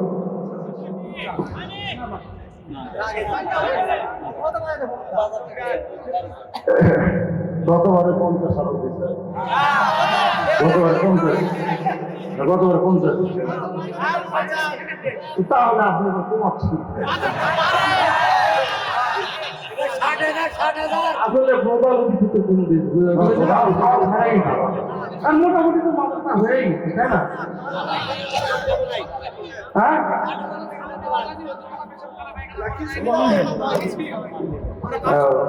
আচ্ছা, আলহামদুলিল্লাহ, আপনাদের কথা মেনে নিলাম, ধন্যবাদ। সমাজের সঙ্গে 50,000 বলে গেলেন, আচ্ছা আপনি এখন যান। ওনাকে মোবাইল করে করে নিয়ে এসে আসতেই পারছিল না, মানে খুব ব্যস্ত মানুষ, তার অপারেশনের কাজ চলতেছিল। যারা দান করে, আমাদের আব্দুল মালিক ভাই, আমার মাদ্রাসা কোথায়, সেখানে প্রতি বছর আগে একবারে 1 লাখ টাকা দিয়েছিল, তারপরে আমার 1 লাখ টাকা, তারপরে 50,000, প্রতি বছরই দেয়। আমার ওখানকার সে কাহাবুল্লার মাদ্রাসায় দেয়, এছাড়াও অসংখ্য মাদ্রাসায় উনি দান করেন। আমি ওনাকে যেখানে দাওয়াত নেই বলি, ওনাকে একটু দাওয়াত দিবেন, উনি কোনো সময় বলেন না, প্রধান অতিথি করা লাগবে, এ করলে সে বলে, কিন্তু এর জন্য তার কোনো চাহিদা নেই। তার চাহিদা হলো আল্লাহকে খুশি করার জন্য আল্লাহ দেওয়া সম্পদ থেকে আল্লাহকে দান করা। আল্লাহুম্মা আমিন। মাননীয় সভাপতি সাহেবের দান, প্রধান অতিথির দানকে আল্লাহ কবুল করুক, সকলে বলে আল্লাহুম্মা আমিন। তাই করতেছিলাম আপনার কোরআন শরীফ বাবদ একটু বলেন না কেন, নগদ যদি না পারেন হাত তুলে বলেন, যেহেতু আমি 2টা কোরআন দিব, 4টা কোরআন দিব, একটু বলেন। খাদিজা, মাশাআল্লাহ, যে খাদিজার ওয়াজ হচ্ছে, যে খাদিজাই 500 টাকা দিচ্ছে, মাশাআল্লাহ। মেরিনা 500 টাকা, বাজারের মা 500 টাকা, নার্গিস 500 টাকা, আনোয়ারা 500 টাকা, ওয়াসিমের বউ 500 টাকা, আফাদের বউ 500 টাকা। আমরা মেয়ে মানুষের কাছে দিতে হবে না। লোক মাশাআল্লাহ মাশাআল্লাহ। আলহাজ গোলাম মুস্তাফা কোরআন শরীফ বাবদ 500 টাকা দান করছে, আল্লাহ দানকে কবুল করেন। এখানে নগদ আমি কিন্তু এই নগদ থেকে করে দিয়ে দেন ভাই, এগুলো আপনাদের মাদ্রাসার সভাপতি, এই মাদ্রাসার যিনি সভাপতি,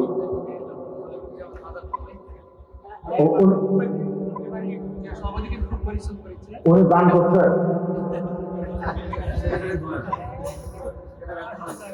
সেক্রেটারি সাহেবের বাড়িতে হাফিজ সাহেব হলো, এটাই শেষে আমার মানুষের সেক্রেটারি বলে,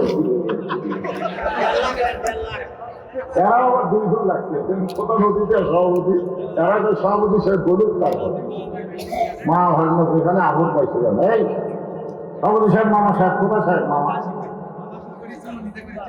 কোন দিকটা ঘরে রে? এই দিকে আগে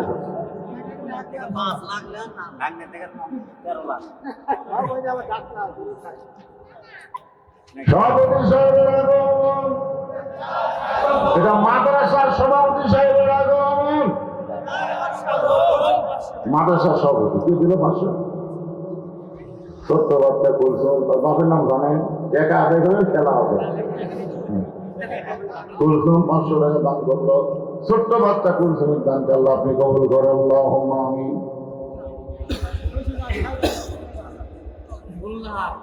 গুলনাহার, আমার একজন মা গুলনাহার 1000 টাকা 2টা কোরআন শরীফ বাবদ দান করে দিল, আল্লাহ গুলনাহারের দানকে আল্লাহ আপনি কবুল করেন, আল্লাহুম্মা আমিন। আপনি সভাপতি বলেন, বাবা খুশি মনে বলে লিল্লাহি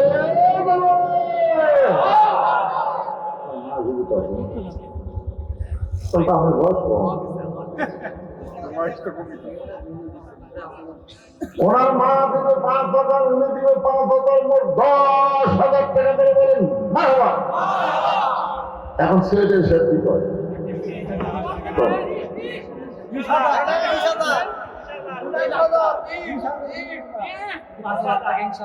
শোনেন, এই যে হাসিনা যে পল আছে আমাদের বুড়ার জন্য, তখন বুড়াটের জন্য পল আছে। বিএনপি এত বড় দল, খুবই হেরাইছিল, খুঁজে পাওয়া যায়নি। জামাত ইসলাম খালি এখন গপ্প মারতেছে, তখন খালি অনলাইনে মিটিং করছে। আর এই ছাত্র জনতা যুবকদের কারণে ফ্যাসিল যদি পাওয়া যায়, সভাপতি সাহেব মুরব্বী মানুষ, কিন্তু সে ব্যাংকের মুরব্বী না।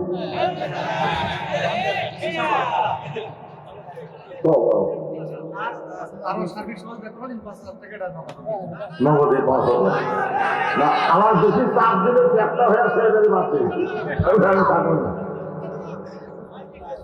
হয়নি? আচ্ছা বাবা, 8টা রান্না করবো, 8,000 টাকা, 8টা রান্না করে মালিক আল্লাহ বানাবে।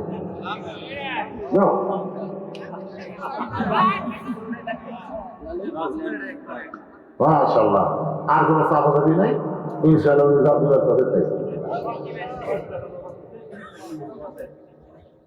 শ্বশুর শাশুড়ি নামটা কি বাবা, বহু খুশি হয়ে নেবে। নূর ইসলাম শ্বশুর শাশুড়ি থেকে দোয়া করে 500 টাকা দান করছে, আল্লাহ দানকে কবুল করেন। নূর ইসলামের বউ কিন্তু খুশি হয়ে গেছে, আমার বাবার দান করলো। এখন যে বেটার দান করলো শ্বশুর শাশুড়ির জন্য, ওর যদি বাপ মা মরে যায়, আর বাপ মাও বাপটা খালি শ্বশুর শাশুড়ির জন্য দিল, তখন বাপ মামার মন খারাপ করবে। আলমগীর হোসেন 500 টাকা দান করেছে, কোরআন শরীফ বাবদ আল্লাহ কবুল করেন। বেলাল হোসেন 2 মণ ধান দান করেছে, আল্লাহ আপনি কবুল করেন। ইমান হোসেন 500 টাকা দান করেছে। আল্লাহ ইমানের দানকে আল্লাহ আপনি কবুল করেন। সকলে বলে আল্লাহুম্মা আমিন। আল্লাহ রাসূল বলেন, ফাতেমা এই জুব্বা আমি দেইনি মা, তোমার মা আমার কাছে চাইছে, তোমার মা আমার কাছে চাইছে। ফাতেমা বলে, বাবা এই ছেঁড়া ছোটা পুরানো জুব্বা চাওয়ার পিছনে কারণ কি? রাসূল বলেন, ফাতেমা এই দুনিয়ার সাধারণ কোনো জুব্বা না, এই জুব্বার সাথে আল্লাহর কোরআনের সম্পর্ক রয়েছে। সুবহানাল্লাহ বলেন। ফাতেমা এখন জুব্বা খানা নিয়ে মা খাদিজাকে পরানোর জন্য রওনা দিলেন। ফাতেমার সামনে সামনে, নবী পিছনে পিছনে। অথচ আল্লাহ কোরআনে বলেছেন, আমার নবী যখন রাস্তা হাঁটবে, নবীর সামনে কেউ চলতে পারবে না। নবী যখন কথা বলবে, নবী যখন কথা বলবে, নবীর কথার মধ্যে কেউ কথা বলতে পারবে না। কিন্তু নবী নিজের ফাতেমাকে সামনে দিয়ে নিজের পিছনে পিছনে হাঁটতেছেন। খাদিজা দরজা খুলে গেল, ফাতেমা ঘরের মধ্যে ঢুকলেন। নবী আমার দরজার কাছে এতিমের মতন দাঁড়িয়ে থাকলেন। ফাতেমা জুব্বাখানা নিয়ে মা খাদিজাকে পরানোর পরে যেই মাত্র দরজা খুলেছে, নবী তাকায় দেখে ফাতেমা মুস্কি মুস্কি হাসতেছে। সুবহানাল্লাহ। আজকে ফিলিস্তিনের বাচ্চারা যখন মারা গেল, আমি দেখলাম ইউটিউবে একটা মা তার বাচ্চাকে বুকের মধ্যে নিয়ে মুস্কি মুস্কি হাসতেছে। সাম্বাজি জিজ্ঞাসা করলো, আপনার পরিবার টুকরা সন্তান মারা গেল, আপনি হাসেন কেন? মা বলতেছে, কঠিন মুসিবতের দিনে যদি আমাকে আল্লাহ আটকায় দেয়, এই বাচ্চাকে উসিলা করে আল্লাহ আমাকে জান্নাত দিয়ে দিবে। সুবহানাল্লাহ। তাহলে কি দেখছেন? হুজুর আপনার কাছে মাদ্রাসার জন্য কিছু আবদার, আপনার কাছে আমার কাছে এরা বোঝেই না, এরা বোঝে না। আমি সেই বক্তা হতে পারলাম।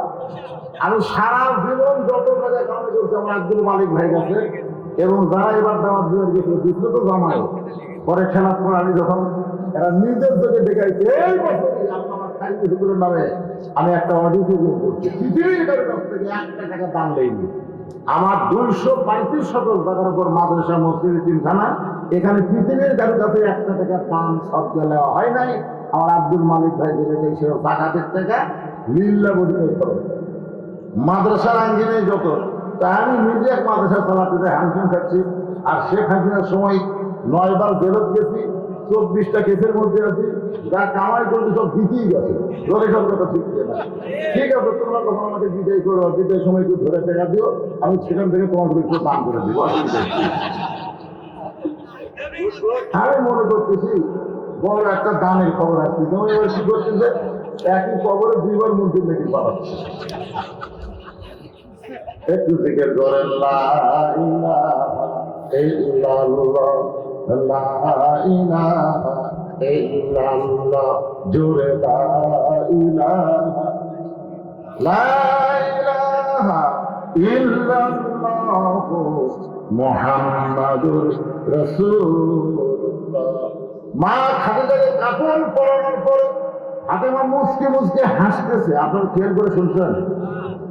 রাসূল চমকে গেল, ফাতেমা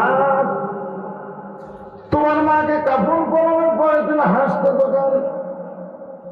ফাতেমা বলতেছেন, বাবা আমি কেন হাসতেছি কেউ না জানলেও আপনি জানলেন। রাসূল বলে, ফাতেমা আমি একজন নবী হয়ে জানি তুমি কাঁদতে কাঁদতে কাপড় নিয়ে গেলে, কারণ মা যদি মারা যায় মাকে কাপড় পরাতে গিয়ে মেয়ে কাঁদবে। কিন্তু তুমি হাসতে হাসতে দরজা করলে আমি নবী জানি না। ফাতেমা বলতেছে, বাবা এতদিন মনে করতাম আপনি বাহিরেও জানেন ভিতরেও জানেন, কিন্তু আজকে বুঝতে পারলাম আপনি বাহিরে জানেন ভিতরে জানেন না। ভিতরে একমাত্র জানি আমার আল্লাহ করে কথা বুঝছি না। রাসূল বলে, ফাতেমা তোমার মাকে কাপড়ের কাপড় পরাতে গেলে কাপড়ের কাপড় পরানোর পরে হাসতে হাসতে যেন দরজা খুললে। ফাতেমা বলে, বাবা আপনার জুব্বা যখন আমার শরীরে পরাবার চাই, এমন সময় দেখি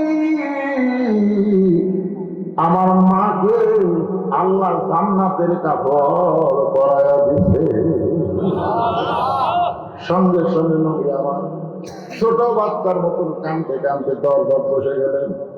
ফাতেমা বলে, বাবা, আমার মাকে আল্লাহ জান্নাতের পোশাক পরাই দিয়েছেন, এইটা শুনে আপনি কেন কাঁদতেছেন? রাসূল বলে, ফাতেমা, এই কান্না দুনিয়ার কোনো কষ্টের কান্না নয় মা, এই কান্না হলো আমার জীবনের সবচাইতে আনন্দের কান্না। তুই কি জানিস ফাতেমা, দুনিয়াতে কেউ তখন আমাকে নবী বলে স্বীকার করে নাই, সর্বপ্রথম তিনি আমাকে নবী বলে স্বীকার করেছে তিনি হয়েছে আমার মহিষী বিবি খাদিজা, তোমার মা। সর্বপ্রথম নবী বলে যিনি স্বীকার করেছেন তিনি হলেন নবীর বিবি খাদিজা। অথচ 42 বছর ধরে বাস করতেছি, এখন পর্যন্ত আমার বউ আমাকে হুজুর বলে না, এখন পর্যন্ত আমার বউ আমাকে হুজুর করে না। আমি যদি বলি হুজুর তো 500 টাকা পুরস্কার দেব, ওই পুরস্কারের লোভে হুজুর হাসতে হাসতে কয়। হাসতে হাসতে কেন বলো? বলে, জনগণ আপনাকে চিনে না তাই হুজুর কয়, কিন্তু আমি জানি হুজুর হওয়া এত সহজ নয়। বাজার নবীর বিবি খাদিজা সর্বোত্তম নবীর হাতে কলমা পড়লে, তার মানে বোঝাই দিল আমার নবী ভিতরেও যেমন বাহিরেও তেমন।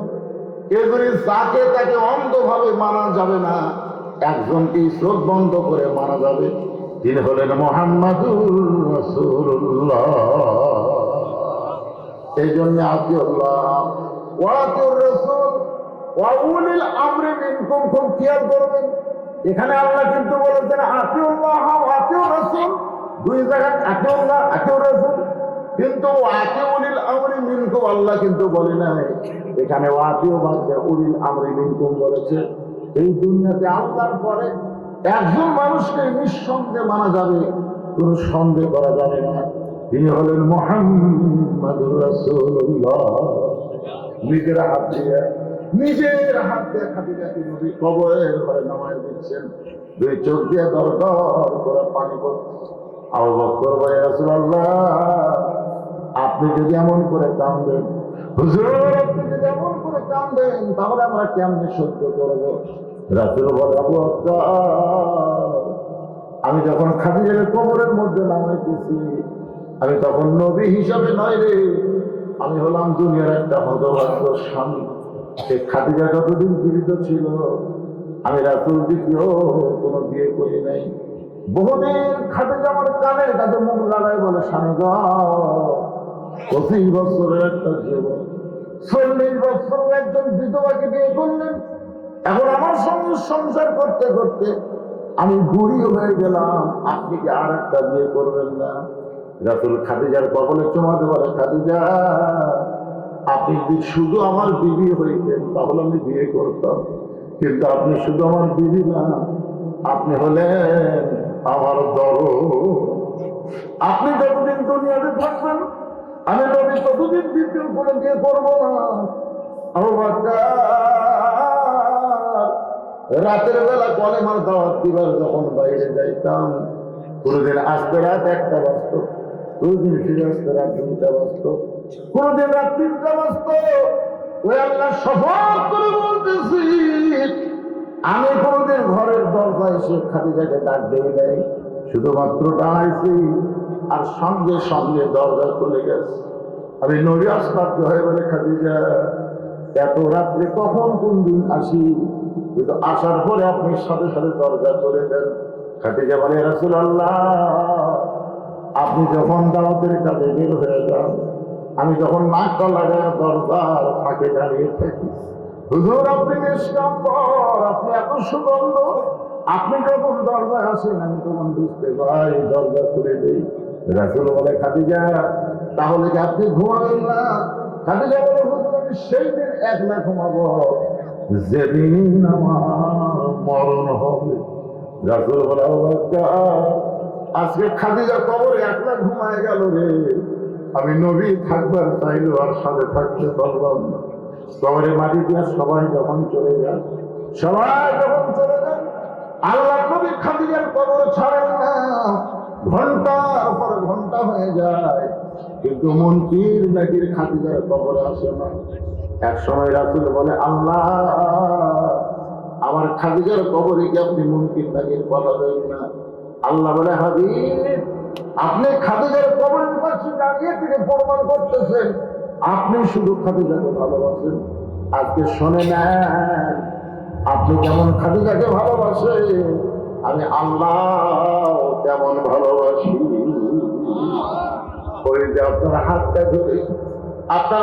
ধরে একদিন খাদিজা কবরের চিন্তায় কেঁদেছে, অন্ধকার কবরকে খেয়াল করে চোখের পানি দিয়ে গাল ভিজাই দিতে। ওগো নবী, দুনিয়াতে কোনো মানুষ কবরের চিন্তায় চোখের পানি দিয়ে যদি গাল ভিজাই দেয়, আমি তার কবর রাখি না, তার কবর জান্নাতের বাগান বানায় দেই।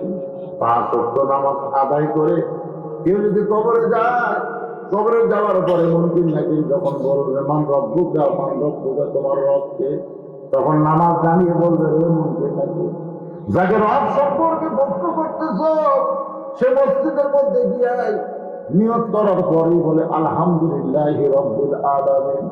এই লোকটা রুকুতে গিয়ে বলে সুবহান রাব্বিয়াল আযীম, এই লোকটা সিজদায় গিয়ে বলে সুবহান রাব্বিয়াল আলা। দুনিয়াতে এত ওয়াক্ত নামাজ পড়েছে, এতবার রব রব করে জিকির করছে, আবার কেন মান রব্বুকা প্রশ্ন করতেছ? ফেরেশতা বলে আল্লাহ, তোমার বান্দাকে মান রব্বুকা প্রশ্ন করার সাথে সাথে নামাজ যে কথা বলতেছে। আল্লাহ বলে মন্দির নাকি যে নামাজ নিয়ে কবরে আইছে তার 1 নম্বর প্রশ্নের উত্তর হয়ে গেছে। আর 1 নম্বর প্রশ্নের উত্তর যদি জোগাড় করে দেওয়ার পরে বাকি 2টা উত্তর আল্লাহ আপনার জন্য সহজ করে দিবে।